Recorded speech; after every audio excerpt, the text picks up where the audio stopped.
भगवत दर्शन उसी को प्राप्त होते हैं जिसकी भगवत दर्शन की प्रबल उत्कंठा के लिए चार बातें जीवन में आ जाएं। पहला, नित्य निरंतर नाम जप रसिकों के संग से। शर्त है रसिकों के संग, भजन न होई संग बिन। हे मनमानी नहीं होता, रसिकों के संग से भजन की वृत्ति। प्रमाणित भजन होना चाहिए, आचार्य परंपरा, गुरु परंपरा से। दूसरा, भगवद विग्रह को साक्षात भगवान का स्वरूप मानना। जैसे कुछ ऐसे भाव वाले लोग हैं कि अरे पत्थर पूजने से, धातु पूजने से क्या प्राप्त, क्या वहां भगवान है? कौन सा तुम्हें ज्ञान है भाई? कौन सा ज्ञान है? जब सर्वम खलमिदम ब्रह्म, तो ये तो अवतार है भगवान का, अर्चा अवतार। भगवान अवतरित होते हैं। जैसे हम छवि विराजमान किए, जब हम भाव सेवा करते तो भगवान छवि में आके विराजमान होते हैं, भगवान विग्रह में विराजमान होते हैं। ये श्रद्धा और विश्वास का विषय है, ये नास्तिक लोगों को समझ में नहीं आएगा। जिस मूर्ति को आप, जहां मूर्तिकार निर्माण कर रहा हो, वहां देखो, उसी मूर्ति को पूज करके ब्रह्म प्राप्त, भगवत प्राप्त महापुरुष हो गए। प्रेमाश्रुओं से अभिषिक्त किया है। ये बाहर वालों की ऐसों की बातें न सुने, नहीं तो जो छोटी श्रद्धा वाले लोग होते हैं उनकी श्रद्धा नष्ट हो जाती है। अरे क्या है, ऐसे से ऐसा न वो बोलते हैं, न वो खाते हैं, न देखते हैं, और ऐसे विराजमान। आपको क्या पता है? आपका भाव है क्या? आप जानते नहीं हो। भाव आ जाएगा तो साथ चलते हैं, बोलते हैं, खाते हैं, देखते हैं। भाव का खेल। एक प्रसंग में एक ब्राह्मण बूढ़े के साथ एक जवान तीर्थ यात्रा में गया था। सारांश में बता रहे हैं। ब्राह्मण तीर्थ यात्रा का इच्छुक हुआ, पर उसको लगा कि मेरे बेटे तो हैं, पर धनी होने के कारण वो विलासिता में युक्त हैं, मेरे साथ तो चलेंगे नहीं।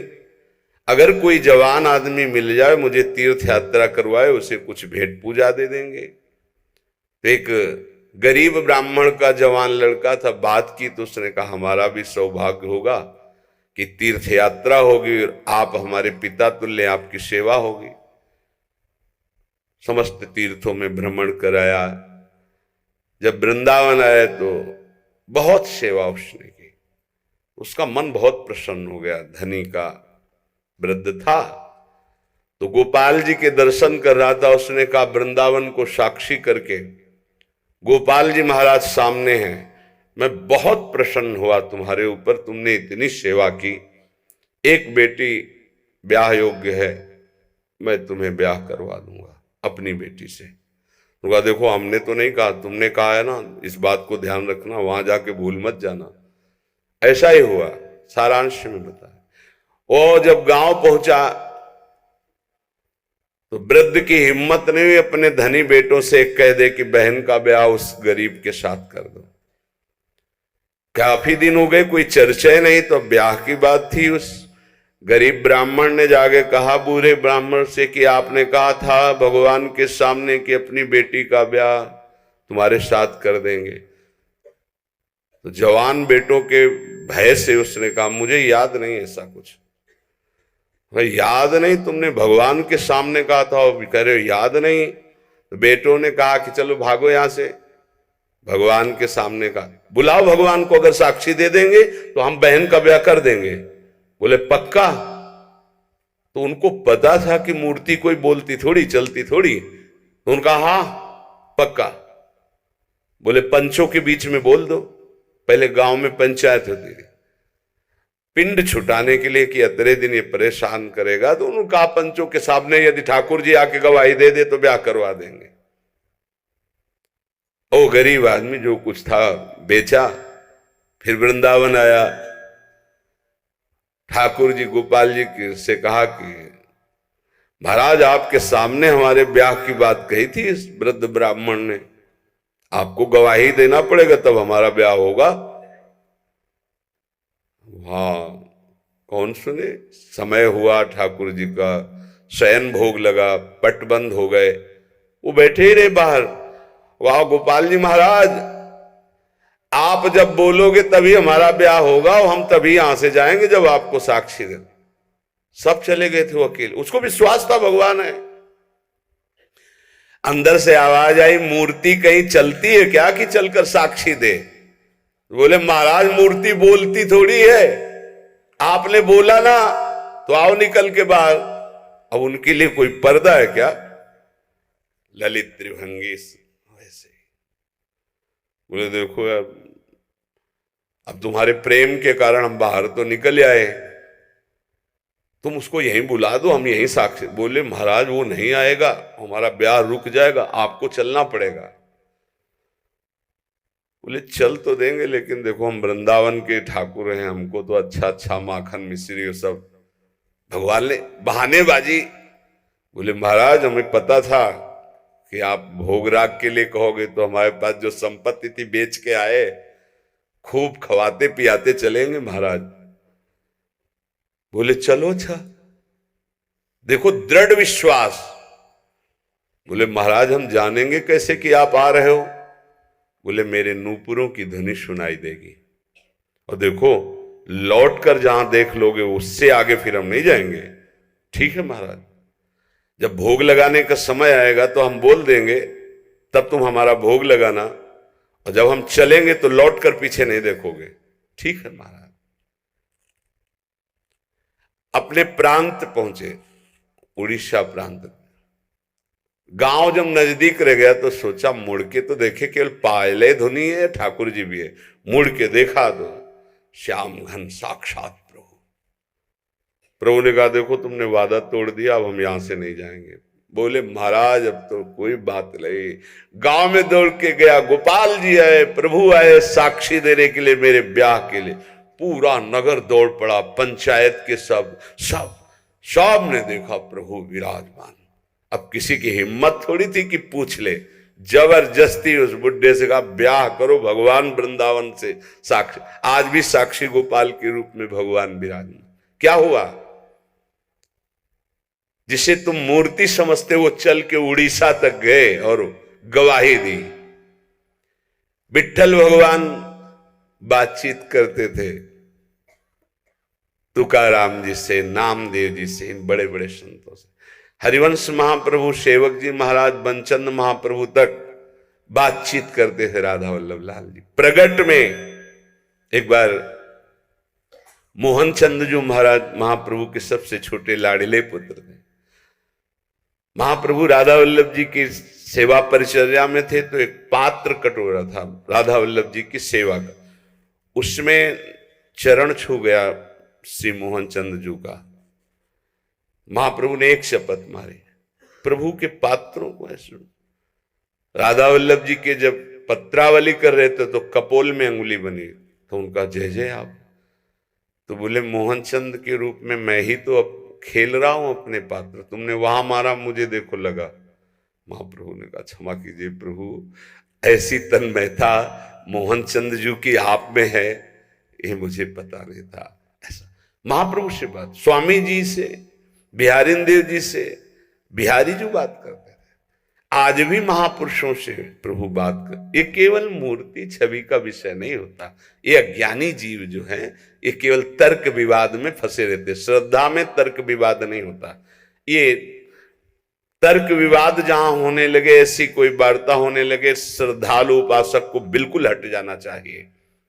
भगवत दर्शन किसको प्राप्त होते हैं? पहला, जो रसिक महापुरुषों के गुरुदेव के अनुसार भजन करता, नाम जप, मंत्र जप। दूसरा, भगवद विग्रह को साक्षात प्रभु मान करके, कहो सो कहां जहां प्रभु नहीं, जब सर्वत्र प्रभु है तब तो हमने प्रभु का श्री विग्रह, अर्चा विग्रह, ये अर्चा अवतार है भगवान का, इनको विराजमान किया, साक्षात मेरे प्रभु हैं। ये बाहरी दर्शन है। तीसरा, प्रभु को अर्पित किए हुए प्रसाद के अलावा अरुचि होना। कुछ भी ऐसा जो हम प्रभु को अर्पित नहीं कर सकते वो हम नहीं पा सकते। प्रभु को अर्पित ना की हुई चाहे अमृत पड़ी हुई वस्तु हो, हमारी बिल्कुल श्रद्धा और रुचि नहीं। हमारे प्रियालाल ने नहीं पाया तो हम उसे चख नहीं सकते। ये भगवत प्राप्ति, भगवत दर्शन के लिए बहुत आवश्यक है। गुरु प्रदत्त भजन में आसक्ति, इष्ट के श्री विग्रह छवि में साक्षात भाव, और इष्ट को अर्पित ना किए हुए वस्तु, वस्त्र, पदार्थ, भोगों में पूर्ण अरुचि।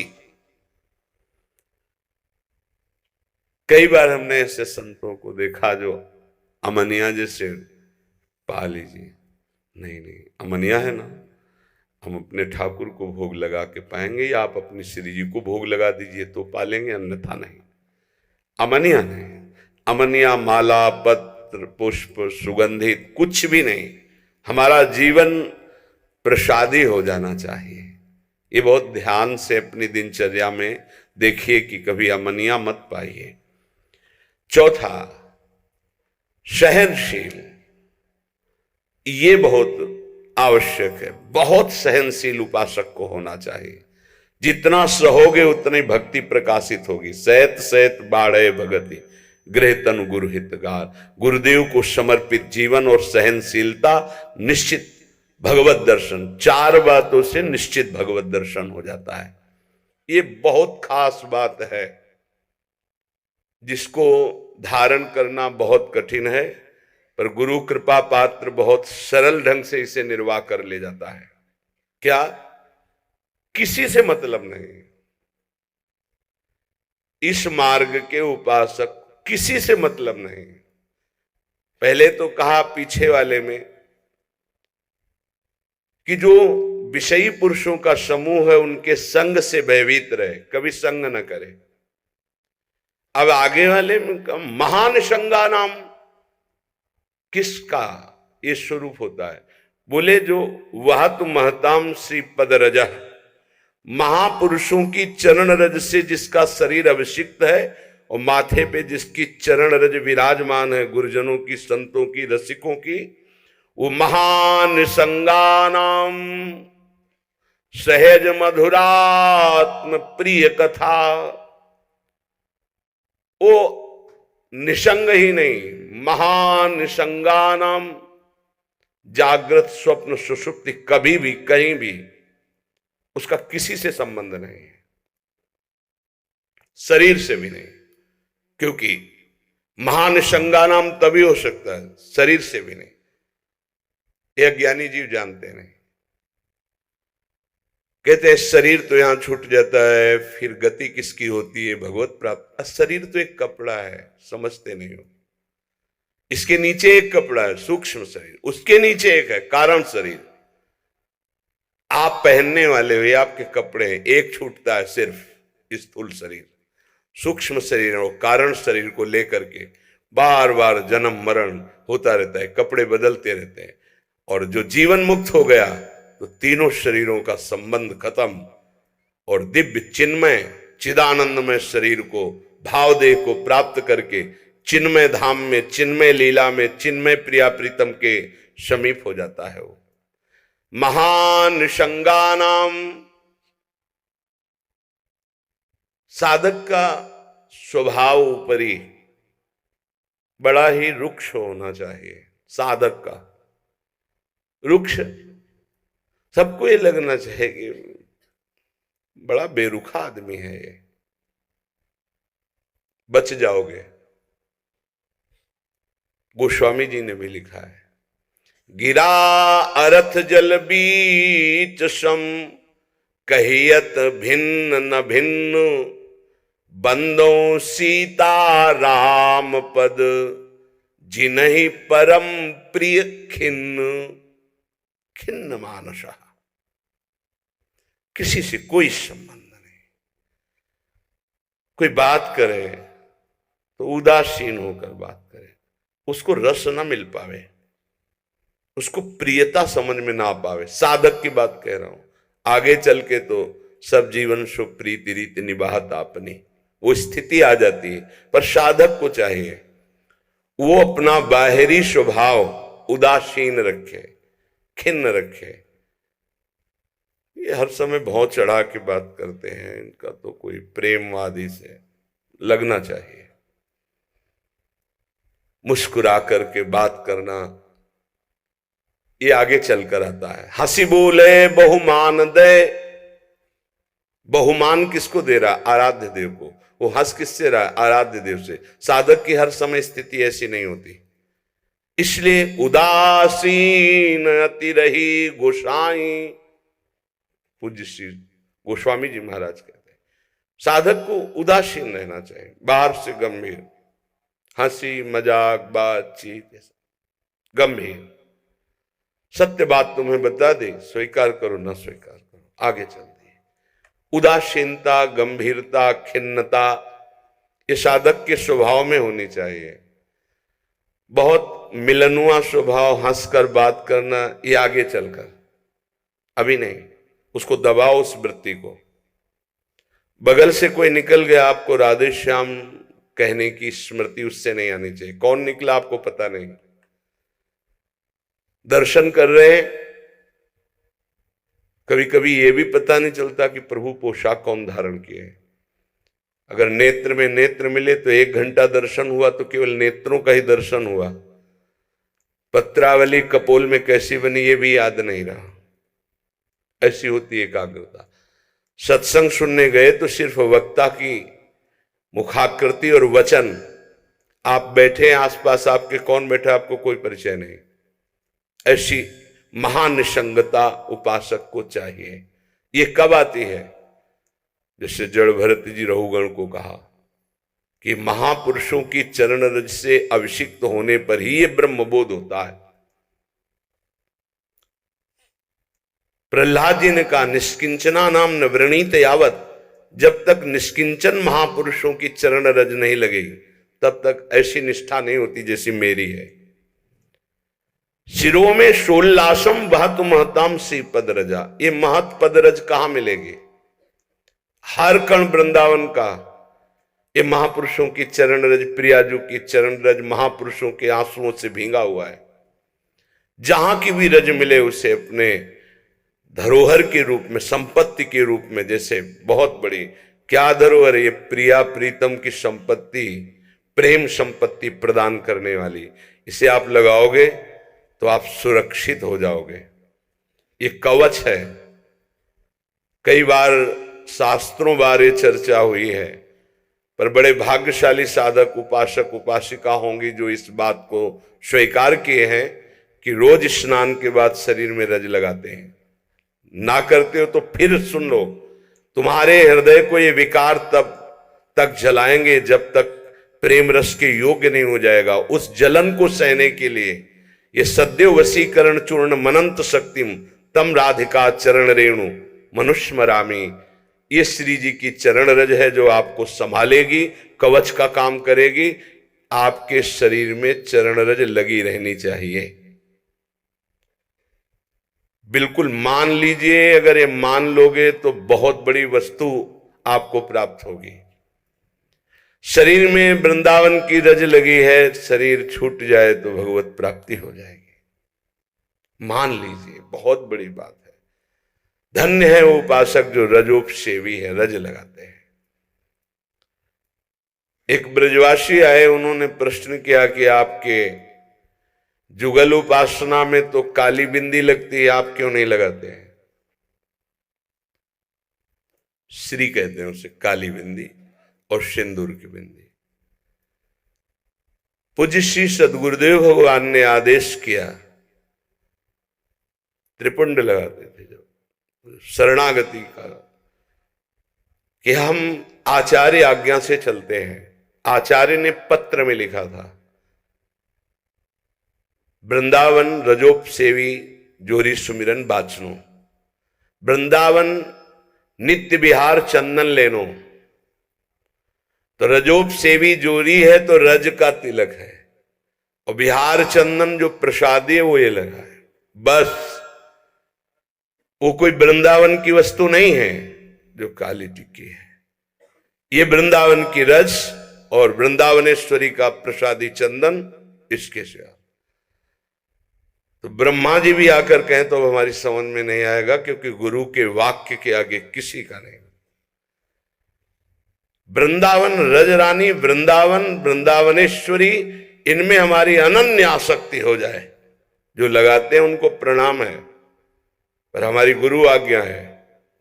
आचार्य श्री हितजू महाराज, वृंदावन रजोप सेवी हरिवंश जोरी सुमिरन बाचनो, वृंदावन नित्य विहार चंदन लेनो, आज्ञा है, उसी का पालन है। अगर महापुरुषों की चरण रज लग रही है तो महानिशंगा नाम मान लीजिए। बार बार इसलिए कह रहे मान लीजिए, आप में सामर्थ्य नहीं कि आप असंग हो सके। महानिशंगा नाम तो बहुत बड़ी बात है, वो कहीं आसक्त नहीं, न स्वभाव में, न सूक्ष्म शरीर में, न स्थूल शरीर में, और न बाहरी व्यवहार में। वो अपने स्वरूप में स्थित महापुरुष है, वही महानिशंगा नाम होता है। फिर क्या बोले? सहज मधुरात्म प्रिय कथा, अपनी प्यारी जी और प्यारे जी की कथा सुनते ही उसकी दशा बदल जाती है। प्रसंगानाम प्रेमोत्पुलक गलदस्रा कुलगिराम, अश्रु प्रवाह हो रहा है, पुलकित तन हो रहा है, गदगद कंठ हो रहा है। ये सहज मधुरात्म, सहज मधुर रस प्रदान करने वाली प्रीतम की चर्चा सुनते ही, पद गाते ही दशा बदल गई। कैसे हुआ? बोले महापुरुषों की चरण रज का प्रभाव। अपारे श्री वृंदावन रस महाब्धो विहरताम, इस महाप्रेम रस के अपार समुद्र में विहरण करने वाली जो जुगल जोरी विहार करने वाली श्री श्यामा श्याम है, इनके प्रेम में जो उल्लसित है, उनकी चरण रज सदैव मेरे माथे पे लगी रहे। तो सदा राधा कृष्ण प्रणय पुलकासुत गम भृतहा, राधा नाम सुनते ही रोमांच हो गया, अश्रु प्रवाह होने लगा। श्यामा श्याम की बात सुनते ही, पद सुनते ही पुलक, पुलकावली, अश्रु बहने लगे और देह कंपायमान होने लगी। ये बड़े भाग्यशाली, इसमें जानबूझकर नाटक न करे, स्वाभाविक आ जाएगा। नाम जप करो, रस सिंधु वृंदावन की रज लगाओ और रहने से रहो तो स्थिति आ जाएगी। एकांत में चिल्ला चिल्ला के रोने का मन होता है। जैसे डकार आती है ना, तो उसको निकलना ही पड़ेगा। ऐसे रोना आता है स्वाभाविक। क्यों रोना आता है? कुछ चाहिए, कोई दुख, कोई विपत्ति? नहीं, स्वाभाविक वो एक प्रक्रिया है उस प्रेम की। रोना आता है, हल्का हो गया, रोया, थोड़ा शांति मिली। अगर रोएगा नहीं तो रह नहीं सकता। उसकी दिनचर्या है रोना, कभी भी कहीं भी भाव आ जाएगा। किशोरी कंदर्पा कुल कनक गौरांग लतिका, आहा, जो किशोरी जो हमारी गौर वर्ण है, जो कनक लता है, ऐसे उपासक का यही जीवन हो जाती है। जीवन का तात्पर्य प्रसाद सृग वस्त्राभरण कृत भूषा प्रणयनो, वो इनके प्रसाद से प्राण पोषण करता है। इनके चरणामृत की ही वो वृत्ति साधना है। हमारा साधन बल क्या है? इनका चरणामृत। वस्त्राभरण, कोई भी वस्त्र बिना प्रसादी के लाडली जू का, गुरुदेव का, शरीर पे नहीं धारण। नवीन वस्त्र को देखा गुरुदेव भगवान कैसे प्रसादी करते हैं। पहले उसे धोते हैं, प्रक्षालन करते हैं, फिर सुखाते हैं, फिर श्री जी के सिंहासन में स्पर्श करा के रजरानी में ऐसे एक दो बार फिर उसे धारण करते हैं। श्री जी का पहले धोते हैं नया वस्त्र, श्री जी के सिंहासन को अर्पित करके फिर रज रानी में एक दो बार लोट लगा के उस वस्त्र को फिर धारण करते हैं। वस्त्रा आभरण प्रसाद, प्रसाद स्वरूप ही हमारा भोजन है। प्रसाद चरणामृत, प्रसाद वस्त्र आभरण, प्रसादी माला, प्रसादी पुष्प, प्रसादी इत्र, इनका बड़ा आदर करें। श्री जी का प्रसाद यही हमारा जीवन है। अगर अमनिया आप पाते हैं तो आपके हृदय में भाव सूखने लगेगा। अगर जग भी गया है, अमनिया जल भी नहीं, अमनिया भोजन भी नहीं, प्रसाद। प्रपद्ये श्री वृंदावन भुवि विचित्राखिल कलाहा, समस्त कलाओं में जानने वाली शिरोमणि श्री लाडली जो ऐसे उपासक के हृदय में अपनी समस्त कलाएं प्रकाशित कर देती, अर्थात वो सहचरी भाव को प्राप्त हो जाता है। विचित्र अखिल संगीत गायन कलाओं का, चतुरता का वो मूर्तिमान स्वरूप हो जाता है। ऐसे में वृंदावन की भूमि में उन प्रेमी जनों का आश्रय लेता हूं जो ऐसे जिनका जीवन हो गया है महानिसंगा नाम, किसी से संपर्क नहीं, और श्री जी के प्रति किशोरी कंदर्पा कुल कनक गौरांग लतिकाहा, जो गौरांगी श्री प्रिया जो हैं, लाडली जो हैं, जो श्याम तमाल की कनक बेल की तरह विराजमान हैं, ऐसी श्री स्वामिनी जी के प्रसादी से ही जिसका जीवन यापन होता है। ऐसे में रसिकों को इस वृंदावन भूमि में माथा रखकर प्रणाम करके उनकी चरण धूलि माथे पे धारण करता और उनका संग करने की अभिलाषा करता हूं। ये भगवान की विशेष कृपा है कि हमें ऐसे महापुरुष रहनी बता रहे हैं। अगर प्रसाद का आप महत्व धारण करना प्रारंभ कर दिए हैं तो बहुत जल्दी प्रेम जागृत होगा।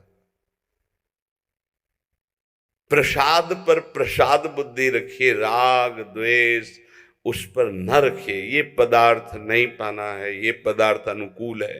प्रसाद में प्रसाद बुद्धि रखिए, न फल बुद्धि, न अन्न बुद्धि, न भोजन बुद्धि, न स्वाद बुद्धि, प्रसाद बुद्धि रखिए। प्रसादी वस्त्र को प्राणों से भी अधिक प्रिय मानिए। प्रसादी माला पुष्प मिले तो हृदय में आह्लाद होना चाहिए, सीधे मेरे प्रभु ने प्रसन्न होकर मुझे प्रदान किया है। दे कोई भी, लेकिन मेरी प्रियाजू ने मुझे प्रदान किया, एकदम आह्लाद, वही आपको प्रेम भाव में ले जाएगा। प्रसाद में भगवत बुद्धि बहुत ही पवित्र हृदय में होती, नहीं तो प्राय नहीं होते। प्रसाद देखते ही अच्छा श्री जी का प्रसाद, ओह वाह, पुलकावली हो जाना। महाप्रभु चैतन्य देव को जब वृंदावन से कोई भी प्रेमी जन जाते, गुंजा की माला, टेटी का अचार, ऐसी वस्तुएं बार बार उनको हृदय से लगाकर अश्रु प्रवाह करते। श्री कृष्ण ने कितना प्यार किया, मुझे प्रसादी भेजी। वृंदावन की रज, वृंदावन का कुछ भी, महाप्रभु पुलकित हो जाते हैं।